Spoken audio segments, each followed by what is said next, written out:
The room was quiet, but not empty. It had the kind of silence that feels full, like something is waiting to be said. Warm light filled the space, falling softly on the table and the two people sitting across from each other. They were not strangers. They were not even just old friends. They were people who had walked long roads, both together and apart. They sat comfortably, but their eyes showed many years of life. Not just success, but also tired nights, doubts, and choices that were never easy. Between them were cups that had gone cold. Neither seemed to notice. The first man leaned back slowly. He smiled, but it was not a loud smile. It was quiet and thoughtful, the kind of smile that comes when memories arrive without warning. The second man watched him, nodding gently, as if he already knew what was coming next.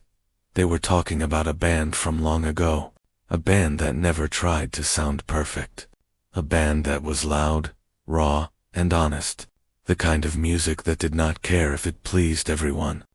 That band had changed something in both of them, even if they did not realize it at the time. The second man spoke first. His voice was calm, but there was weight in it. He said that when he first heard that music, it felt like someone had finally said the truth out loud. No polishing, no hiding, just sound and feeling crashing together. He said it reminded him of days when nobody was watching, when making music was not about winning or losing. The first man listened closely. He did not interrupt. He remembered those days too. Back then, there was no clear future, only noise, small rooms, cheap gear, and a strong need to express something that had no other way out. As the talk continued, the mood slowly shifted. It was no longer just about music. It became about youth, about being unsure, about standing in places where dreams felt too big and fear felt too close. They spoke about how easy it is to forget why things begin.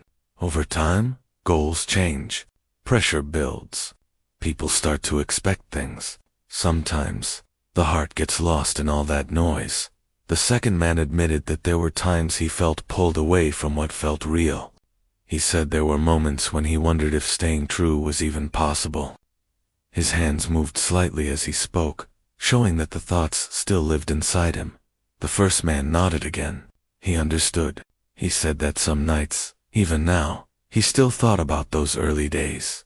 Not because they were perfect, but because they were honest. Mistakes were part of the sound. Fear was part of the process. Nobody was pretending. He paused for a moment. The room felt heavier, not sad, but deep. He said that hearing that band back then helped him accept that he did not need to fit into any shape, that it was okay to be rough around the edges, that it was okay to be different. The second man smiled at that, a real smile this time. He said that was exactly it. That music taught them how to stand on their own, even when nobody clapped. They both laughed softly, but the laughter did not erase the emotion. It only made it warmer. As the conversation moved forward, memories came faster. Small scenes from the past appeared between their words. Crowded rooms, loudspeakers, long drives, late nights filled with doubt and hope mixed together. They talked about how those days felt endless at the time, but now seemed so short. How the world was smaller then, yet emotions felt bigger. Every success felt huge. Every failure felt personal. The second man mentioned how the band's sound did not ask for permission. It just existed. He said that kind of courage left a mark on him. It taught him that art does not need approval to matter. The first man leaned forward slightly. He said that lesson stayed with him longer than any praise ever did. Awards fade, opinions change, but the feeling of being honest stays. For a moment, neither spoke. The silence returned, but this time it felt shared, comfortable, outside. The light shifted slightly, as if time itself was listening. The first man broke the silence by saying that sometimes he wished he could go back. Just for one night. Not to change anything. Just to feel that raw energy again. That feeling of standing at the edge of something unknown. The second man agreed, but added something important. He said that maybe those feelings never really leave. Maybe they just change shape. Maybe talking about them brings them back to life. That thought stayed in the air. They both realized that this conversation was not planned. It had grown naturally, like a path revealing itself step by step. What started as a simple talk about music had become something deeper, a reflection on who they were and who they had become. The first man looked thoughtful. He said that music gave them a place to put emotions they did not know how to name. Anger, hope, confusion, all of it had somewhere to go. The second man added that without those sounds, he was not sure where those feelings would have ended up. He said some people find answers in words, some in silence. They found them in noise. They shared another quiet laugh as the conversation continued. There was a clear feeling that something important was still waiting beneath the surface. Something not yet said. Something tied to choices, distance, and time. The second man glanced down for a second before looking back up. He said that there were moments in life when paths separate, even when respect remains. He said, those moments are never easy. The first man did not reply right away. His face showed understanding, but also a hint of something unfinished. The room felt still again. The story did not end there. It paused, and in that pause, it was clear that the next part of the conversation would go even deeper. He paused for a moment, after saying that honesty allows mistakes and rest. The words did not feel heavy. They felt relieving, as if something tight inside him had finally loosened. The second man listened closely. He did not rush to reply.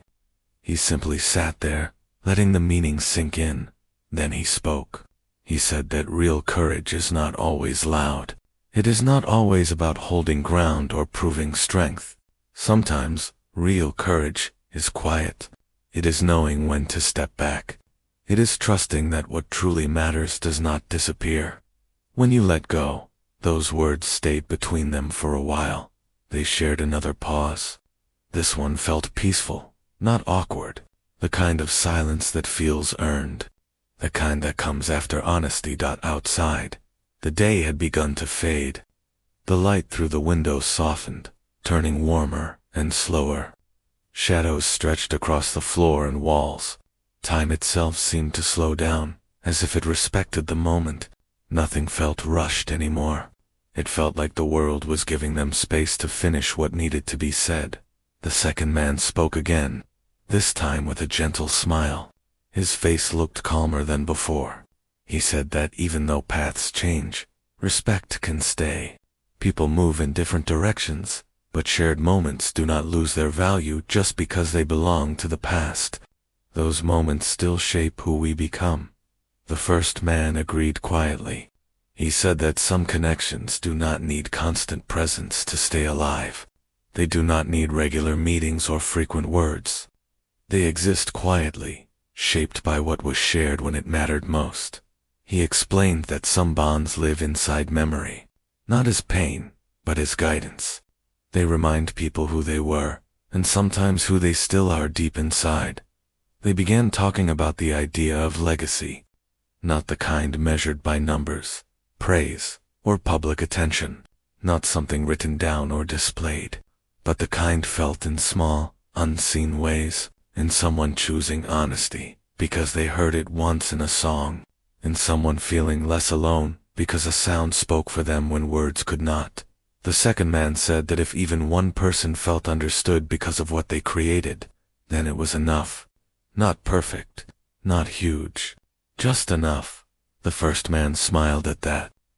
His smile was soft, but real.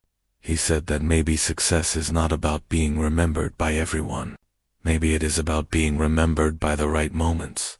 The quiet ones, the private ones, the ones that change something inside a person without anyone else noticing. As the conversation moved toward its end, neither rushed it. There was no need. Everything important had been spoken, or at least made easier to carry. The weight that once sat between them no longer felt heavy. It felt shared. The second man admitted that talking like this felt rare. He said, "Life does not always slow down enough for reflection. There is always noise, movement, and pressure to keep going." He said he was grateful for the chance to stop and look back without fear. He thanked the first man for listening, not just hearing, but truly listening. The first man replied that listening was easy when truth was present. He said that honesty does not demand effort, it invites it. They stood slowly, neither in a hurry. Chairs moved gently. The room felt different now, lighter, as if something heavy had been set down carefully. Not dropped, but released. Before leaving, the first man said one last thing. His voice was steady. He said that music, in the end, is not really about sound. It is about connection, about finding a place where feelings can exist without fear, where people can be themselves without explanation. The second man nodded, his eyes thoughtful. He said that even when the noise fades, what remains is what truly matters. The lessons, the honesty, the quiet understanding. They exchanged a final look. No promises were made. No expectations were placed. Just mutual respect and calm acceptance. As they walked away in different directions, there was no sense of loss. Only gratitude. Gratitude for the past, for the lessons learned, for the honesty shared in a quiet room during a fading afternoon. The story did not end with applause. It did not end with celebration or closure wrapped neatly in words. It ended with understanding, and that was enough.